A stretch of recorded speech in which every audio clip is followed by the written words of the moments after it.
नमस्कार, मैं हूं शैलेंद्र सिंह और आप देख रहे हैं हमारा यूट्यूब चैनल शब्द शब्द शैलेंद्र सिंह। आज बात करेंगे श्रद्धा की। श्रद्धा यानी अमिता अवस्थी। लखनऊ की रहने वाली अमिता पेशे से पेंटिंग आर्टिस्ट थी। स्कूल में पढ़ाती थी बच्चों को और समाज में उसका हर जगह ऐसा संपर्क था कि लोग उसे याद करते हैं। याद इसलिए करते हैं क्योंकि अभी कुछ दिन पहले ही उसने ऐसा कुछ किया जिसका यकीन उसके अपने लोगों को नहीं हो रहा है। असल में घरेलू हिंसा का एक प्रभाव महिलाओं के जीवन पे ये भी पड़ता है कि शुरुआत में वो घरेलू हिंसा को बर्दाश्त करती हैं। घर परिवार और समाज भी उनको ये सिखाता है कि इस तरीके की हिंसा पर रिएक्शन देने का कोई मतलब नहीं। बहुत सारे लोगों के साथ ऐसा होता है। लड़कियों के लिए शुरू-शुरू में एडजस्टमेंट करना चाहिए, लेकिन धीरे-धीरे हालात बिगड़ते जाते हैं। एक बार जब आप घरेलू हिंसा सहन कर लेते हैं, तो उसके बाद वो बार-बार दोहराया जाने लगता है। कहते हैं कि जब पहला थप्पड़ औरत को घरेलू हिंसा में पड़े, तभी उसे रिएक्शन देना चाहिए और उसे बर्दाश्त नहीं करना चाहिए। बहुत सारी औरतें इस बात को स्वीकार कर लेती हैं क्योंकि उनके घर परिवार संबंधी सभी यही कहते हैं कि सहन करना सीखो, और ये सहन करना सीखो ही कभी कभी उनकी ज़िंदगी पर भारी पड़ता है। तमाम महिलाएं ऐसी भी होती हैं जो इसको बर्दाश्त कर लेती हैं और शायद पूरे जीवन भर बर्दाश्त करती रहती हैं। तमाम का जीवन कट भी जाता है, लेकिन बहुत सारी ऐसी भी महिलाएं हैं जो एक न एक दिन एक ऐसा कदम उठाती हैं जो जानलेवा हो जाता है। श्रद्धा के साथ भी ऐसा ही हुआ। श्रद्धा कितनी हंसमुख थी, किस तरीके की जिंदा दिल थी और कैसे लोगों से संपर्क रखती थी, इसका एक उदाहरण इसी से मिल जाता है कि उसके जाने के बाद भी आज तमाम लोग उसको याद कर रहे हैं और उनके लोगों के चलते ही अब परिवार वालों को भी संबल मिला और उन्होंने ससुराल वालों के खिलाफ मुकदमा लिखाया। अब ये देखना है कि पुलिस किस तरीके से इस मसले पर विवेचना करती है और क्या श्रद्धा को न्याय मिलता है। श्रद्धा के लिए जो लोग संघर्ष कर रहे हैं, जो लोग उसे याद कर रहे हैं, एक बार उनको सुन लीजिए। फिर आपको लगेगा कि वास्तव में श्रद्धा में ऐसा कुछ था जिससे वो लोगों के बीच लोकप्रिय थी और शायद यही लोकप्रियता उसके अपने लोग, जो उसके ससुराल पक्ष के लोग हैं, उनको सहन नहीं हो रही थी। वो उसकी योग्यता को कमतर करके आंकते थे। वो बार बार इस बात का एहसास कराते थे कि पेंटिंग आर्टिस्ट होना कोई बड़ी बात नहीं है। पेंटिंग आर्टिस्ट का मतलब उनकी निगाहों में पेंटर था। पेंटर यानी जो घर की पुताई करने का काम करता है। 2 बच्चे, पति, भरा पूरा परिवार था, लेकिन श्रद्धा एक ऐसे मानसिक तनाव में उलझी कि उसे एक दिन मौत को गले लगाना पड़ा। और जब उसने मौत को गले लगाया, उसके चाहने वाले जो भी लोग पूरे लखनऊ में थे, उन्हें यकीन नहीं हो रहा था। देखिए उसके कुछ दोस्तों की क्या प्रतिक्रियाएं हैं। श्रद्धा एक बहुत ही अच्छी, केयरिंग, सोशली सबके साथ मिक्सअप होने वाली थी। बहुत ही अच्छी बच्ची थी। मेरी भांजी थी। उसके नेचर में कभी भी मुझे ऐसी कोई चीज़ नज़र नहीं आई जिससे लगे कि वो वीक है। इंस्टेड उसने जिस तरीके से आर्ट्स करा, आर्ट्स परस्यू किया, she was a fighter by nature. She is not a girl who commits suicide. I can't, it just doesn't feel like her.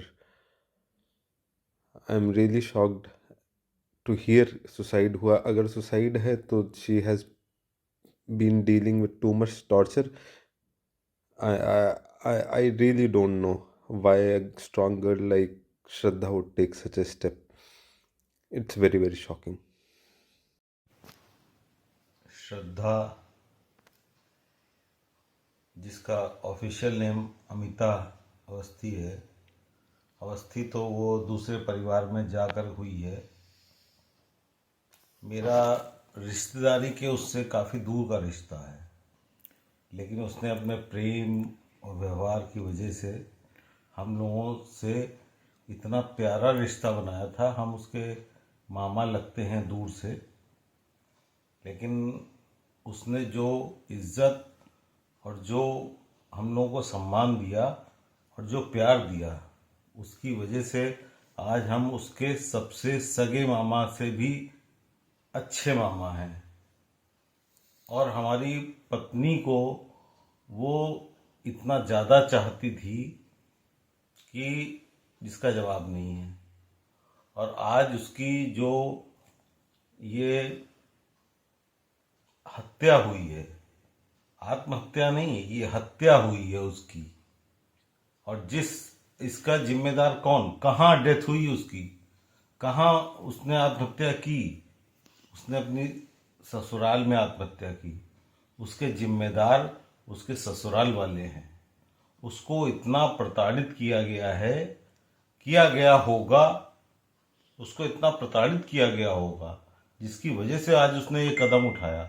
वरना इतना हंसमुख, इतनी मिलनसार आज पूरे क्षेत्र में कोई व्यक्ति ऐसा नहीं है जो उसके बारे में बुराई करे। जहां वो टीचर थी, वहां जितनी उसकी सैलरी है उससे ज्यादा वो वहां खर्च करती थी, सरकारी अस्पताल, सरकारी स्कूल में, बच्चों को पढ़ाने में, बच्चों को आर्ट सिखाने में, उससे ज्यादा वो खर्च कर देती थी। ऐसी लड़की कैसे आत्महत्या कर सकती है? आप सोचिए ना, उसके बारे में सोचिए कि ऐसी लड़की कैसे आत्महत्या कर सकती है जो इतने लोगों को प्यार बांटती थी और इतने लोगों से प्यार पाती थी। इसका मतलब कुछ ना कुछ गड़बड़ है और उस गड़बड़ को पुलिस को खोजना है, निकालना है उनके घर से, ससुराल वालों के यहाँ से, क्योंकि उसने आत्महत्या की। इसका मतलब जिम्मेदार उसके ससुराल वाले हैं उसकी मौत के। हम सब बहुत ही दुखी और व्यथित हैं। शायद हम लोगों ने रिपोर्ट करने में या उसमें देर कर दी है, लेकिन हम पुलिस से उम्मीद करते हैं कि वो अपना कर्तव्य ठीक से निभाएगी। धन्यवाद। मेरा नाम पायल बाजपेयी है। मैं देवपुर पारा में रहती हूँ। अमिता अवस्थी, श्रद्धा अवस्थी से पिछले 16-17 सालों से फ्रेंडशिप थी मेरी। बहुत ही क्लोज थी वो मेरे। इमोशनल कनेक्शन था उसके और मेरे बीच में। जिस तरह की वो इंसान थी, बहुत ही हंसमुख, खुश मिजाज, जिंदा दिल लड़की। मैं ये मान ही नहीं सकती कि वो इस तरह का कोई कदम उठा सकती है। उसने अभी तक ये चीज़ हम डाइजेस्ट ही नहीं कर पा रहे हैं कि उसने इस तरह से कुछ किया है।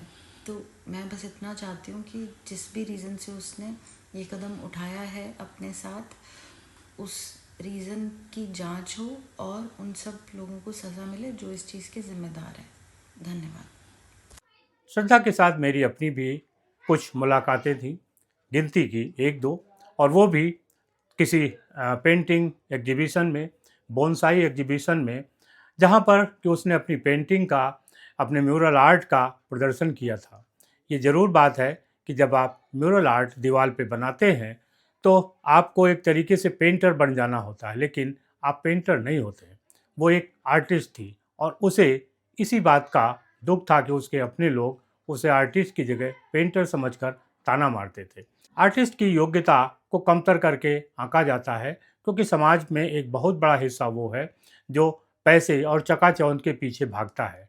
एक आर्टिस्ट को पैसे और चकाचौंध तब मिलती है जब वो बहुत मशहूर हो जाता है। शुरुआती दौर में उसके लिए संघर्ष होता है। संघर्ष में तमाम बार उसको आर्थिक संकटों से भी गुजरना पड़ता है और तब लोगों को लगता है कि आखिर पेंटिंग में ऐसा क्या है। लेकिन पेंटिंग आर्टिस्ट दिल से आर्ट को बनाता है। वो एक तरीके से संवेदनशील होता है और अगर वो संवेदनशील नहीं हो तो शायद पत्थर में, मिट्टी में और दीवालों पे जो जीवंत कला वो उभारता है वो न उभार पाए।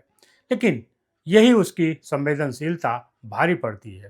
ऐसा होता है कि वो तमाम दुख अपनी मुस्कुराहट के अंदर छिपाने की कोशिश करता है और फिर एक दिन ऐसा आता है कि जब वो इस प्रयास में असफल हो जाता है और उसी दिन वो अपने जीवन को खत्म करने की एक योजना बना लेता है। लेकिन उसका ये निर्णय न कि समाज, घर, परिवार पर भारी पड़ता है, बल्कि उसके अपने ऊपर भी भारी पड़ता है। जिन बच्चों को वो अपने जान से ज़्यादा चाहती थी, उन्हें भी छोड़कर जाना पड़ा उसे। महिला हो या पुरुष, युवा हो या बूढ़े, उनको इस तरीके के फैसले लेने से बचना चाहिए। तमाम ऐसी घटनाएं होती हैं जिनमें युवा, पढ़ने वाले छात्र, छात्राएं इस तरीके के जानलेवा प्रयास करते हैं और उनमें कई बार उनकी जान चली जाती है। लोगों को मुश्किलों से लड़ना आना चाहिए। परिस्थितियां कोई भी हों, कभी भी हिम्मत नहीं हारनी चाहिए और अपने लोग, खास तौर पे जो आपके करीबी हैं, उनसे इन बातों को शेयर ज़रूर करना चाहिए। कई बार आप जब दूसरों के साथ बात करते हैं, दूसरों से मिलते हैं, तमाम लोगों के संघर्ष की कहानियों को सुनते हैं, तो आप में एक आत्मबल आता है और जब आप में आत्मबल होता है, तब आप ऐसे कमज़ोर फैसले लेने से बचते हैं। लिहाजा इसीलिए कहा जाता है कि अगर तनाव की स्थिति है, डिप्रेशन है, मानसिक कोई अवस्था है, तो या तो आप डॉक्टर से मिलिए, काउंसलर से मिलिए, या जो आपके अपने बहुत करीबी हैं, जिनको आप दिल के राज बता सकती हैं, उनसे मिलिए। ऐसे फैसले लेने से न सिर्फ आपका अहित होता है, बल्कि समाज, घर और परिवार का भी अहित होता है। श्रद्धा के जाने से लखनऊ ने एक आर्टिस्ट खो दिया है और शायद इसीलिए आज हर तरफ एक गम है और लोगों के दिलों में है कि आखिर श्रद्धा को न्याय क्यों नहीं मिलना चाहिए और उसे न्याय मिलना चाहिए। न्याय उसे कैसे मिलेगा, अब ये देखने की बात है। पुलिस एफआईआर दर्ज कर ली है, अब वो जांच करेगी। जांच करने के बाद उसका क्या फैसला होगा, वो किस तरीके से आगे बढ़ेगी, ये आने वाले दिनों में पता चल जाएगा। अभी कुछ दिन पहले बेंगलोर की एक ऐसी घटना हुई थी जिसमें एक युवक ने इस तरीके का कदम उठाया था। बहुत सारी ऐसी घटनाएं रोज़ होती हैं और इनका कारण पारिवारिक कलह, कैरियर और ऐसे बहुत सारे कारण होते हैं, लेकिन इन्हीं से लड़ के आगे बढ़ के लोग जीवन को सफल बनाते हैं। आपको क्या लगता है, ज़रूर बताइएगा। शुक्रिया, धन्यवाद।